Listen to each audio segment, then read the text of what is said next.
8 hours west sat a man alone on a beach, mourning an inexplicable loss. He could only think of his loss in little packets of grief at a time, because the whole thing was too great to be borne. He watched the long, slow Pacific waves come in along the sand, and waited for the nothing that he knew was about to happen.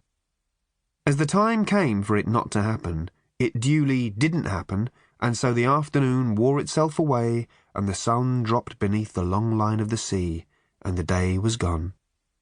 The beach was a beach we shall not name, because his private house was there, but it was a small sandy stretch somewhere along the hundreds of miles of coastline that first runs west from Los Angeles, which is described in the new edition of the Hitchhiker's Guide to the Galaxy in one entry as junky, wonky, lunky, stunky, and what's that other word, and all kinds of bad stuff woo. And in another, written only hours later, as being like several thousand square miles of American Express junk mail, but without the same sense of moral depth. Plus the air is, for some reason, yellow.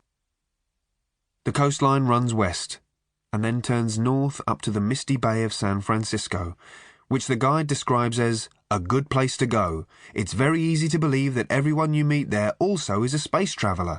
Starting a new religion for you is just their way of saying hi. Until you've settled in and got the hang of the place, it is best to say no to 3 questions out of any given 4 that anyone may ask you.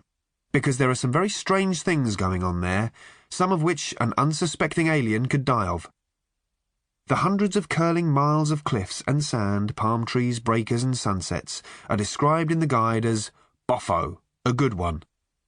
And somewhere on this good boffo stretch of coastline lay the house of this inconsolable man, a man whom many regarded as being insane, but this was only, as he would tell people, because he was.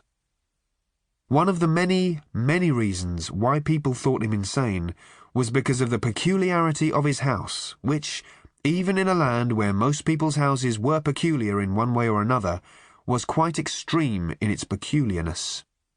His house was called the outside of the asylum. His name was simply John Watson, though he preferred to be called, and some of his friends had now reluctantly agreed to do this, Wonko the Sane. In his house were a number of strange things, including a grey glass bowl with 8 words engraved upon it. We can talk of him much later on. This is just an interlude to watch the sun go down, and to say that he was there watching it.